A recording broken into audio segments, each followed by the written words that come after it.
The appearance of Lord Nrsingadev in ISKCON, Sri Mayapur. On the 24th of March 1984, at 12:20 am, 35 dacoits armed with weapons and bombs attacked Sri Mayapur Chandrodaya Mandir. They harassed the devotees and treated them with derision. But the greatest shock came when the dacoits decided to steal the deities of Srila Prabhupada and Srimati Radharani. Fearlessly, the devotees challenged the attackers. How could they see Srila Prabhupada and Srimati Radharani carried away? Shots were fired, a few dacoits fell, and their plans were foiled. Srila Prabhupada was rescued, but that beautiful form of Srimati Radharani would no longer grace the main altar. This incident really disturbed the minds of the devotees. Those involved in the management were especially concerned to make some permanent solution. This was not the first time the devotees had faced violence and harassment in Mayapur. Bhavanand Das, who was the co-director of ISKCON Mayapur, suggested that Lord Nrsingadev be installed. When dacoits had threatened devotees at the Yoga Peeth, Srila Bhakti Vinod Thakur and his son Srila Bhakti Siddhant Saraswati Thakur had promptly installed Sri Sri Lakshmi Nrsingadev. There had been no further disturbances. Other devotees in Mayapur were not so keen to follow so closely in these footsteps. The pujari must be a Naishtik brahmachari, and the worship of Lord Nrsingadev must be very strict and regulated. Who would be prepared to worship him? Despite such hesitancy, Bhavanand Das was enthusiastic to bring Lord Nrsingadev to Mayapur. He asked Bhakti Siddhant Das and myself to draw some sketches. One day, quite spontaneously, he said that the deity's leg should be bent, ready to jump. He should be looking around ferociously. His fingers should be curled, and flames should be coming from his head. I sketched a deity in this mood.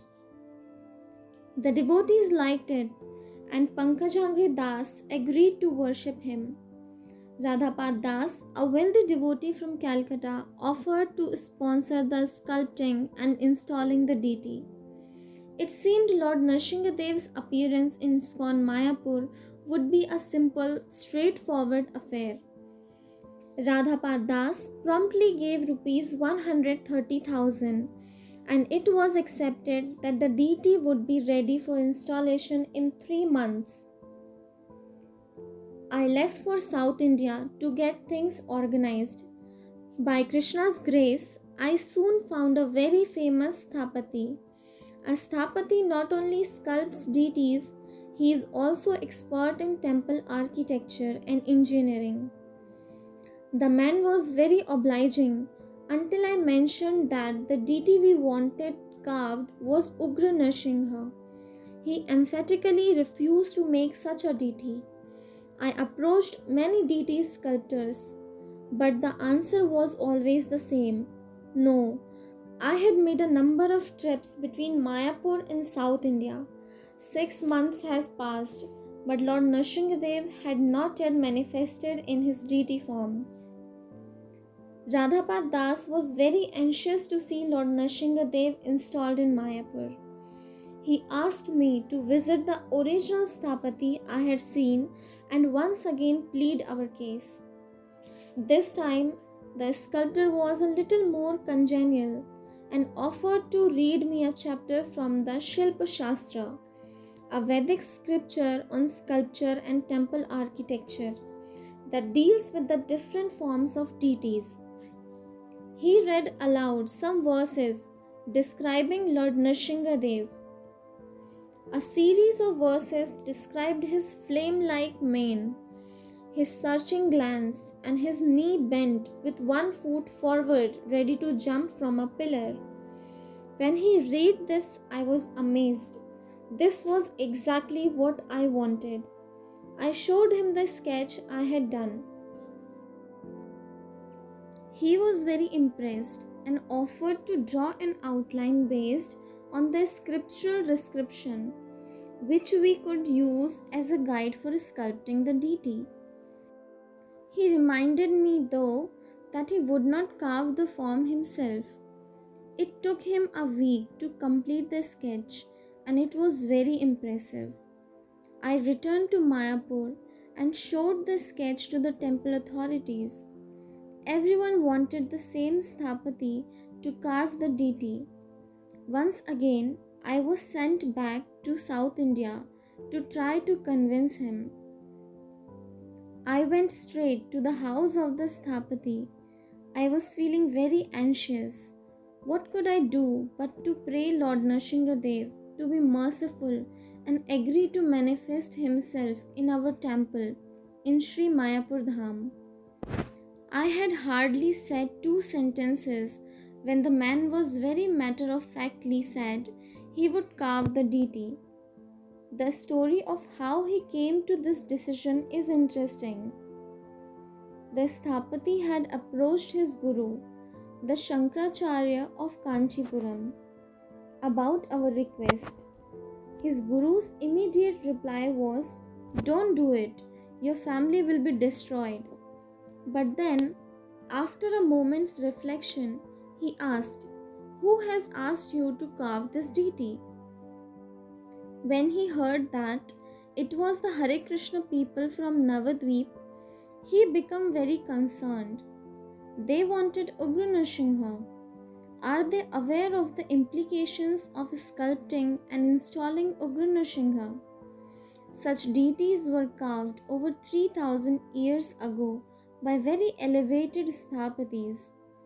There is a place on the way to Mysore where a very ferocious Ugra Nrsimha is installed.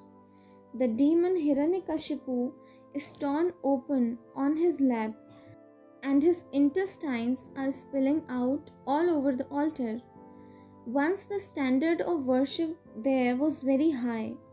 There was an elephant procession and festival every day. But gradually the worship declined. Today that place is like a ghost town. The whole village is deserted. No one can live there peacefully. Is that what they want for their project? The Sthapati replied, "They are very insistent. They are constantly coming to talk to me about the deity. Apparently, they have some problems with the dacoits." Handing his guru a sketch of the deity, he said, "This is the deity they want." His guru took the sketch and looked at it knowingly. "Ah, this is Ugra category," he said. "But a deity in this particular mood is called Sthanu Nrsimha.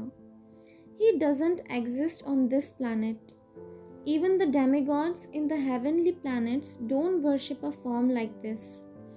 Yes, this deity belongs to the Ugra category. Ugra means ferocious, very angry. There are 9 forms within this category. They are all very fierce. The one they want is Sthanu Nrsimha, stepping out of the pillar. No, don't carve this deity. It will not be auspicious for you. I will talk with you about this later." A few nights later, the Sthapati had a dream. In the dream, his guru came to him and said, "For them you can carve the Sthanu Nrsimha." The next morning, he received a hand-delivered letter from Kanchipuram. The letter was from the Shankaracharya and gave some instructions regarding temple renovations. There was a footnote at the bottom. It read, "For ISKCON you can carve Sthanu Nrsimha." The Sthapati showed me the letter and said, "I have my guru's blessings. I will carve your deity." I was overwhelmed with joy. I gave him advance payment and asked him how much time it would take to carve the deity. He said the deity would be ready for installation within 6 months. I returned to Mayapur. After 4 peaceful months in the holy dham, I decided to go to South India and purchase the heavy brass paraphernalia required for Nrsimhadev worship and then collect the deity. The trip was well organized and trouble free until I visited the Sthapati. I explained to him that all the paraphernalia required for the worship had been purchased and that I had come to collect the deity. He looked at me as if I'd lost my senses and exclaimed, "What deity? I haven't even found the suitable stone." I couldn't believe my ears. "But you told me he would be ready in 6 months," I exclaimed. "I will keep my promise," he said. "6 months after I find the stone, the deity will be ready for installation." His reply was emphatic, but I just couldn't understand or accept the delay. In frustration, I challenged him. "There's big slabs of stone all over South India. What's the problem?" He looked at me the way a teacher would view a slow student and said very deliberately, "I'm not making a grinding mortal. I am making a deity. The scriptures tell us that only a stone that has life can be used to make a Vishnu deity. When you hit 7 points of the stone slab and each makes the sound mentioned in the scriptures, then that stone may be suitable. But there is a second test to indicate whether the stone is living stone. There is a bug that eats granite. If it eats from one side of the stone to the other and leaves a complete trail visible behind it, then the second test of living stone has been passed. The stone is living stone, and expression can manifest from it.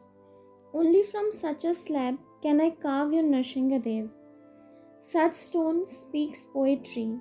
All features of a deity sculpted from such stone will be fully expressive and beautiful. Please be patient. I've been searching sincerely for your 6 foot slab." I was amazed and a little anxious. The devotees in Mayapur were expecting the arrival of the deity soon. How was I going to explain the living stone search to them? Maybe they would decide to make Nrsimhadev from marble. I decided to try to lighten the subject by discussing the Prahlad Maharaj Murthy with the Sthapati. "Please forgive me, but I forgot to tell you last time I came that we also want a Prahlad Murthy. We want to worship Prahlad Nrsimhadev. What do you think?" "I don't think that will be possible," the Sthapati replied, matter-of-factly. I looked at him incredulously, not sure what to say. He smiled and continued, "You want everything done exactly according to scriptures. Your Nrsimhadev will be 4 feet high. Comparatively speaking, that will make Prahlad Maharaj the size of an amoeba." "But we want Prahlad Maharaj 1 foot high," I interrupted. "Fine," the Sthapati replied. "But that means your Nrsimhadev will have to be 120 feet high." We began to argue back and forth about Prahlad Maharaj's form.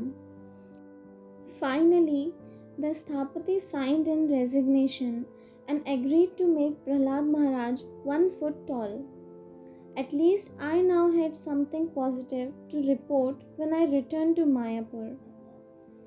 After 2 months, I returned to South India. There had been no developments. I shuttled back and forth from Mayapur to South India every 30 or 40 days. Finally, our stone was found, and the Sthapati became a transformed man. For over a week, he hardly spent any time at home. Hour after hour, day after day, he just sat staring at the slab. He had chalk in hand, but didn't draw anything.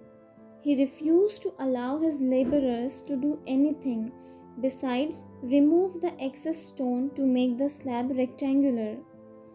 The next time I visited him, he had made a sketch on the stone. That was all. I was worried. The Mayapur managers were becoming impatient.